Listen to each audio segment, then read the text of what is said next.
함께 보실 하나님 말씀은 구약성경 예레미야 48장입니다. 오늘 예레미야 48장이 있는 날인데 48장 중에서 말씀의 교훈을 따라 기도하는 시간을 갖도록 하겠습니다. 구약성경 예레미야 48장 42절부터 47절까지 말씀을 함께 봉독하겠습니다. 구약성경 예레미야 48장 42절부터 47절까지 말씀, 구약성경 1129쪽 전후를 보시면 되겠습니다. 함께 봉독합니다.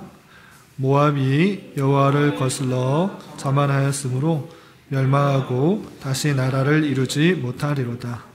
여호와의 말씀이니라. 모압 주민아, 두려움과 함정과 올무가 내게 닥치나니 두려움에서 도망하는 자는 함정에 떨어지겠고 함정에서 나오는 자는 올무에 걸리리니 이는 내가 모압이 벌받을 해가 임하게 할 것임이라. 여호와의 말씀이니라. 도망하는 자들이 기진하여 헤스본 그늘 아래에 서니 이는 불이 헤스본에서 나며 불길이 시온 가운데 나서 모압의 살적과 떠드는 자들의 정수리를 사름이로다. 모압이여, 내게 화가 있도다. 그모스의 백성이 망하였도다. 내 아들들은 사로잡혀갔고 내 딸들은 포로가 되었도다. 그러나 내가 마지막 날에 모압의 포로를 돌려보내리라. 여호와의 말씀이니라. 모압의 심판이 여기까지니라. 아멘. 이 시간에도 잘 오셨습니다. 하나님께서 여러분들에게 크신 은혜를 주실 줄 믿습니다. 오늘 말씀 읽기 본문이 예레미야 48장인데 48장의 내용들을 다시 한번 교훈받고 또 그 말씀을 통해서 우리가 어떻게 기도해야 될지, 어떻게 삶을 살아가야 할지 교훈받는 시간 갖도록 하겠습니다.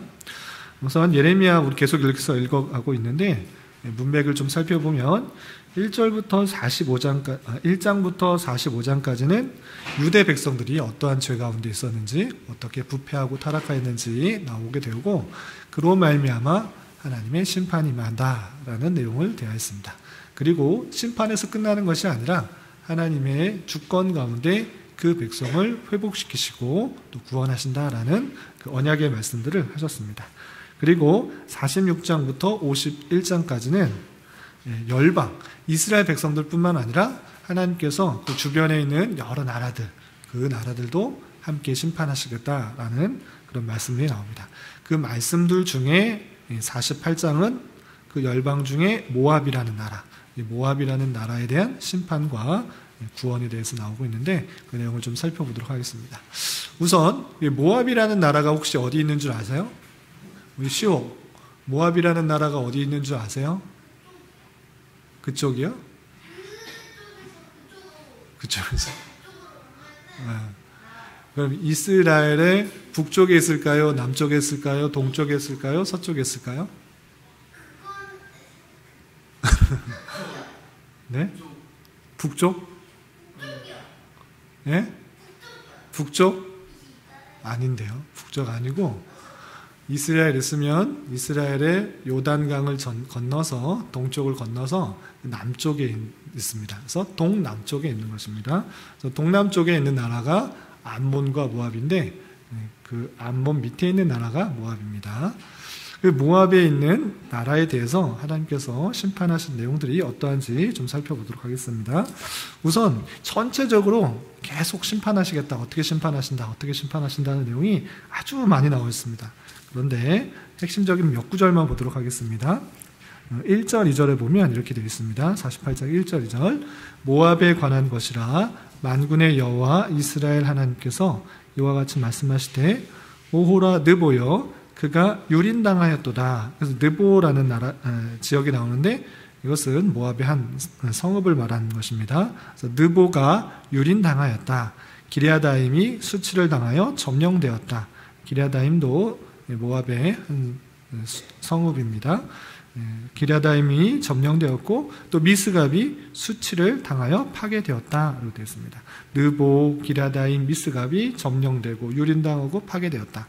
하나님께서 심판하셔서 그 성읍들이 아주 모압의 대표적인 그 성읍들이 심판을 당한 그 모습을 살펴볼 수 있습니다.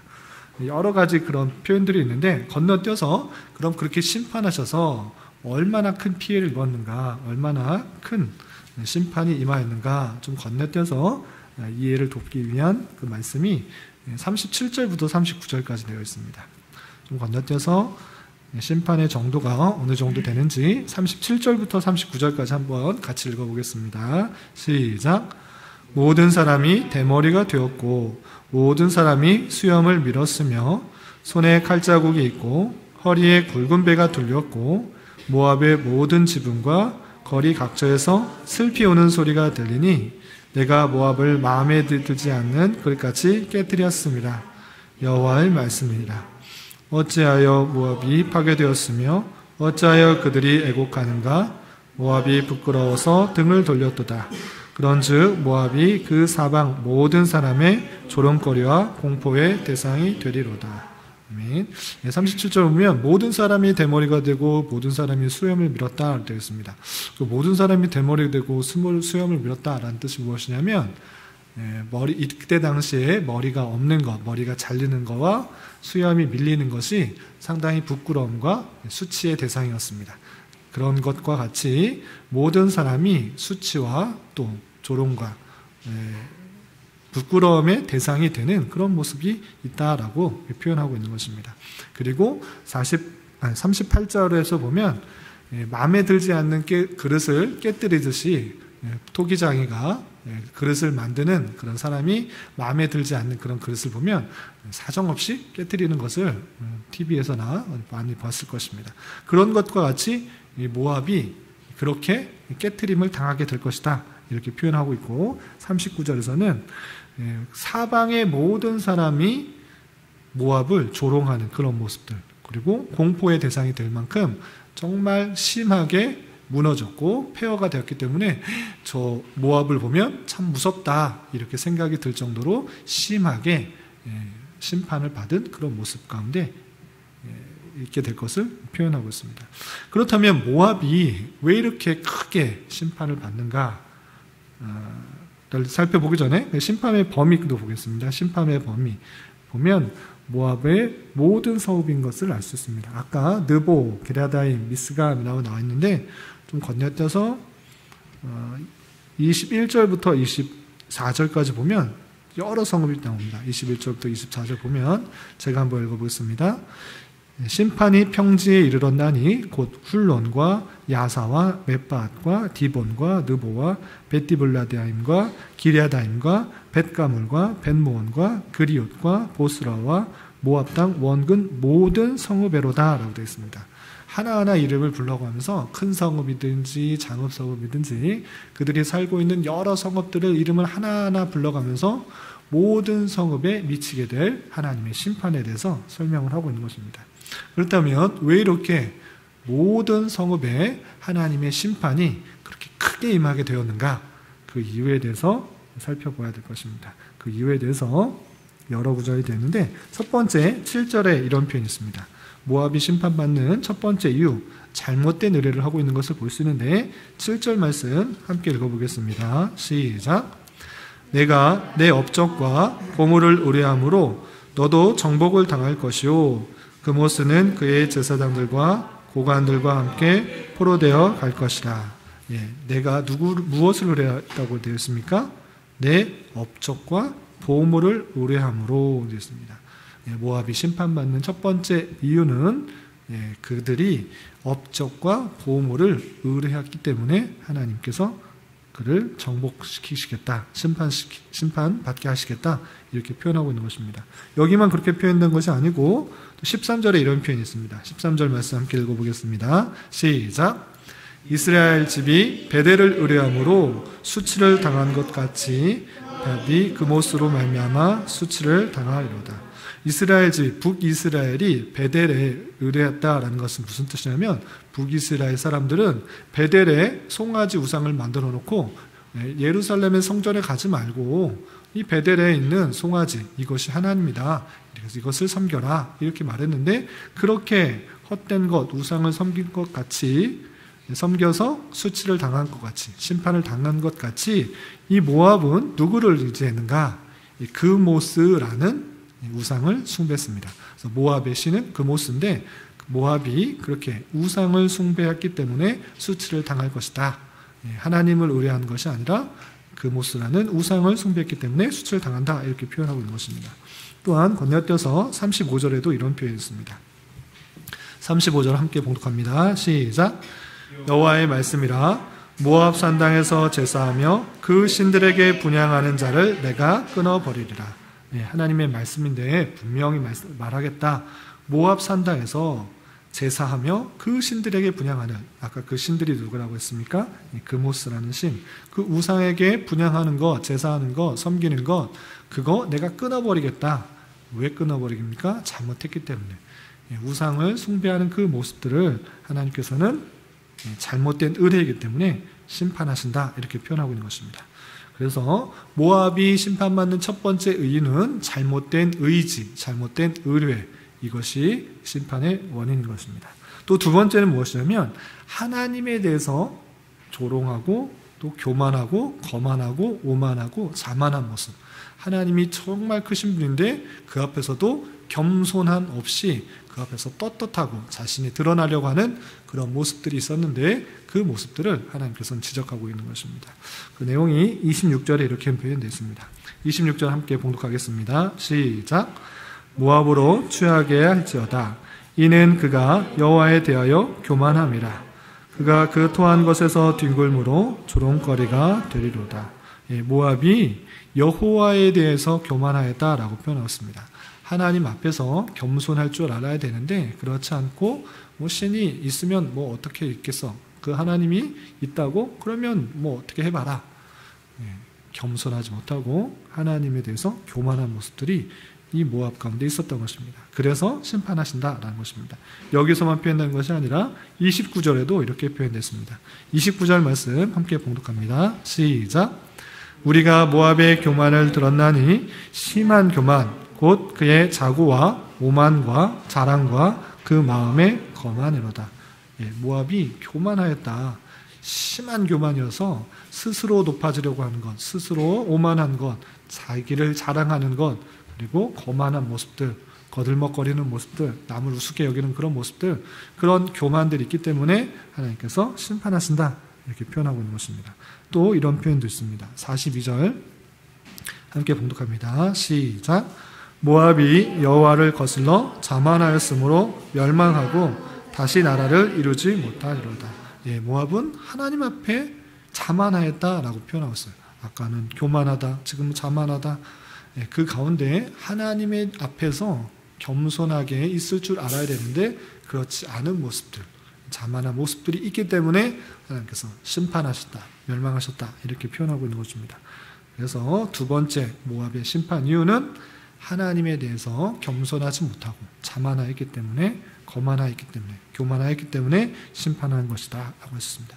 그리고 마지막 이유는 하나님에 대해서뿐만 아니라 하나님의 백성이라고 생각할 수 있는 그 유대 백성들, 하나님의 택하신 그 백성들도 조롱하고 무시한 그것이 죄의 이유, 심판의 이유 이렇게 표현하고 있는 것입니다. 그래서 27절에 이렇게 표현했습니다. 27절 함께 봉독합니다. 시작. 내가 이스라엘을 조롱하지 아니하였느냐? 그가 도둑 가운데서 발견되었느냐?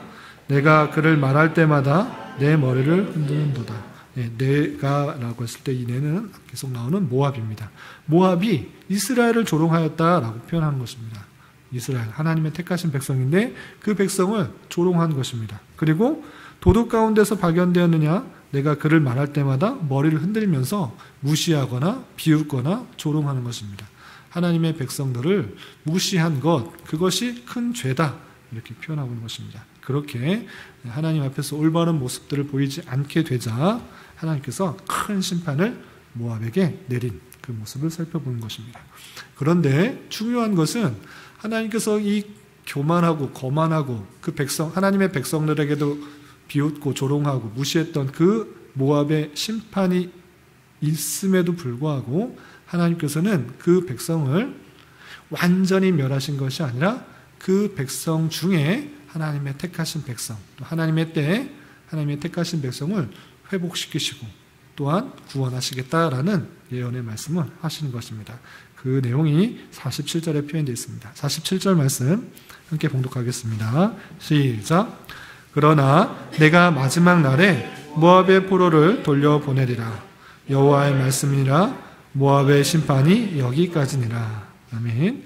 그때가 언제입니까? 마지막 날, 종말의 때, 하나님의 그 때가 임하게 되면 어떤 일이 있게 되는가?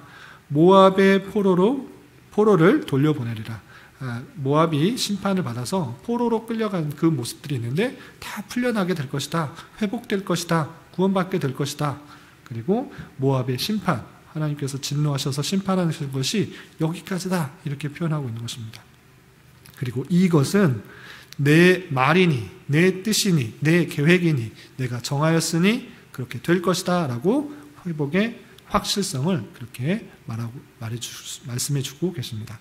이렇게 모압을 심판하시지만 하나님의 때에 하나님의 택하신 백성을 구원시키고 회복시키시는 그때가 있다라는 것을 알 수 있습니다. 근데 이 때가 언제일까요? 모압이 회복되는 그 마지막 때가 언제일까요? 교환에 나와 있는 것처럼 종말의 때, 신약 시대를 말하는 것입니다. 예수님께서 오심으로 말미암아 하나님의 택하신 백성, 그 복음이 유대인들에게만 정해진 것이 아니라 온 세계에 퍼져 있는 하나님의 택하신 백성에게 복음이 전파되고 그 모든 민족 가운데 하나님의 택하신 백성이 주님께로 되돌아오는 그런 놀라운 일들이 일어나는 것입니다. 그렇게 됨으로 말미암아 모압 족속에게서도 하나님의 복음이 들어가게 되고 그 복음이 들어간 것을 통해서 택하신 백성들이 다시 주님께로 되돌아와 하나님의 백성이 되고 구원받는 일들이 있을 것을 표현하고 있는 것입니다. 그 내용이 구약 성경에 이미 예언되고 있는 모습을 살펴볼 수 있습니다. 이런 말씀을 통해서 우리는 어떤 것을 교훈받을 수 있는지 세 가지로 정리했습니다. 첫 번째로 말씀을 통해서 하나님과 그 백성들을 무시하고 조롱하는 자들에 대한 최후 심판이 있음을 우리는 분명히 알아야 될 것입니다. 우리가 살아가다 보면 하나님을 믿지 않는 사람으로부터 수많은 조롱과 비웃음을 당할 수도 있습니다. 그냥 대놓고 하는 사람은 별로 없을 수 있어요. 여러분들 학교에서 예수님 믿는다고 이렇게 핍박하는 사람은 아직은 없잖아요. 대놓고 그런 사람은 없지만 안 보이는 곳에서 무시하고 또 인터넷상에서 조롱하고 또 교회에서 확진자가 나오면 교회가 문제다 하면서 무시하고 조롱하고 비웃는 그런 악한 사람들이 세상에 엄청나게 많은 것을 보게 됩니다. 그렇게 하나님을 무시할 뿐만 아니라 하나님의 백성들을 조롱하고 비웃는 그 사람들은 반드시 하나님께서 심판하신다. 이 사실들을 절대 잊지 말아야 될 것입니다.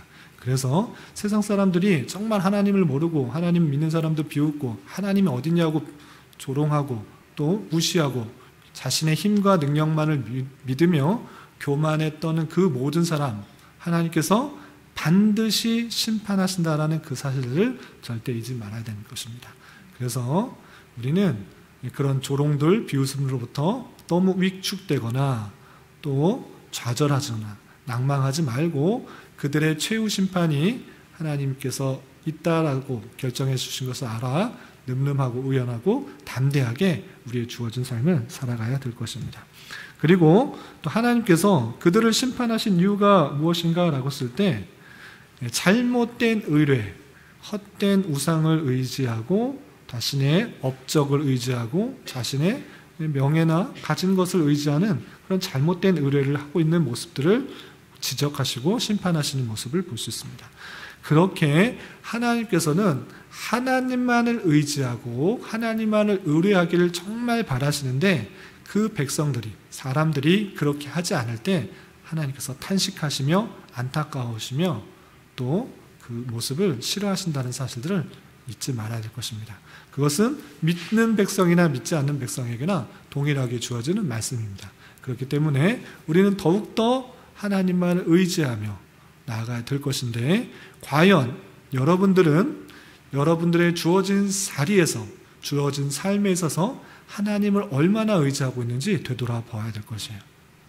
정말 하나님만을 의지하고 있는가? 하나님 말씀만 붙들고 있는가? 아니면 내 생각, 내 판단, 인간적인 방법, 인간적인 계획을 의지하면서 살아가고 있는지를 되돌아보아야 될 것입니다. 그런 것이 아니라 인간의 나약함과 부족함과 제한성을 알아서 하나님만을 의지하고 이 어려운 상황 속에서, 이 힘든 상황 속에서 하나님만을 더욱더 의지하게 하시는 하나님의 형편과 섭리가 있는 줄 알아 더욱더 하나님만 의지하면서 살아가길 힘써야 될 것입니다. 시온이 시오도 엄마 아빠만 의지하지 말고, 물론 하나님께서 부모님을 통해서 많은 도움과 필요를 채워주십니다. 그런데 부모님이 채워줄 수 없는 것들이 점점점 많아지게 됩니다. 어릴 때면 어릴 때일수록 부모님이 최고인 줄 알아. 엄마가 아빠가 먹여주고 재워주고 사주고 할 수 있어서 계속적으로 엄마 아빠가 최고인 줄 알고 엄마 아빠를 의지할 수밖에 없습니다. 그런데 힘이 세지고 머리가 커지고 아는 것이 점점 많아지면 많아질수록 엄마 아빠의 허물이 보이고 연약함이 보이고 또 나와 마음을 합해주지 않는 것 같아서 원망과 불평이 생길 수도 있습니다. 그럴 수 있는 것이 연약한 사람이요 또 부모인 줄 알아.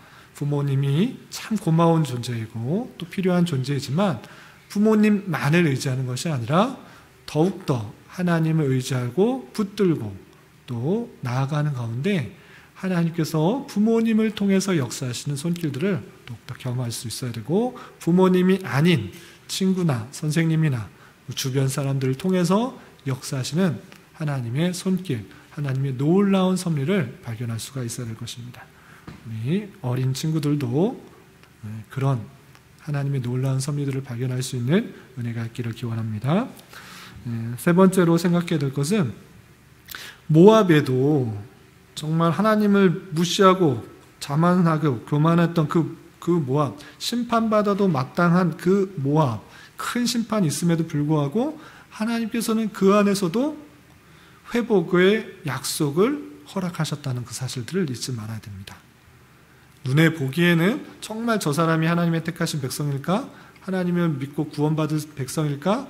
이렇게 생각하는 그런 민족, 그런 백성, 그런 사람이 있을 수도 있지만 그것은 사람의 생각이지 하나님의 생각은 다를 수 있다는 것입니다.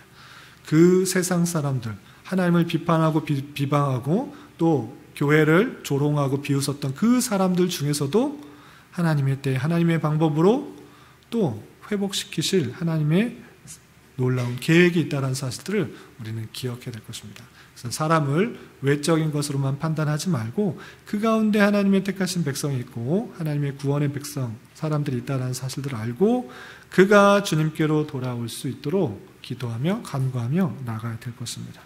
그 사명을 누가 받았는가? 그 사명을 교회가 받았다는 사실을 잊지 말아야 될 것입니다. 하나님께서 하나님의 택하신 백성을 하나님의 능력 가운데 구원하실 수 있습니다. 그런데 그 구원하는 방편을 말씀을 통해서 우리가 살펴본 것과 같이 복음의 전파를 통해서 그 복음 전파의 내용을 듣고 믿음이 생김으로 말미암아 구원을 받는 것입니다. 그렇기 때문에 그 복음 전파의 사명을 누가 감당해야 되느냐? 교회가 감당해야 될 것입니다. 그래서 말씀을 전하는 일로 또 복음을 전하는 일로 더욱더 수고하는 사람들, 그리고 그 수고를 더 잘할 수 있도록 여러 가지 일들, 힘쓰는 일들 뿐만 아니라 각자의 삶 속에서 최선을 다해 하나님의 나라가 있는 줄 알고 세상의 사상과 세상의 것을 쫓아가는 그런 삶이 아니라 하늘의 것을 쫓아 영혼의 것을 쫓아가는 삶을 통하여서 그 모습을 통해 하나님을 발견하게 되고 하나님께 영광을 돌리는 그런 일들이 있을 수 있다는 사실을 알아 말과 행동으로 복음을 잘 전하고 그리스도의 향기를 전할 수 있는 우리가 되어야 될 것입니다. 이런 은혜가 저와 여러분 우리 모두에게 있기를 진심으로 기원합니다.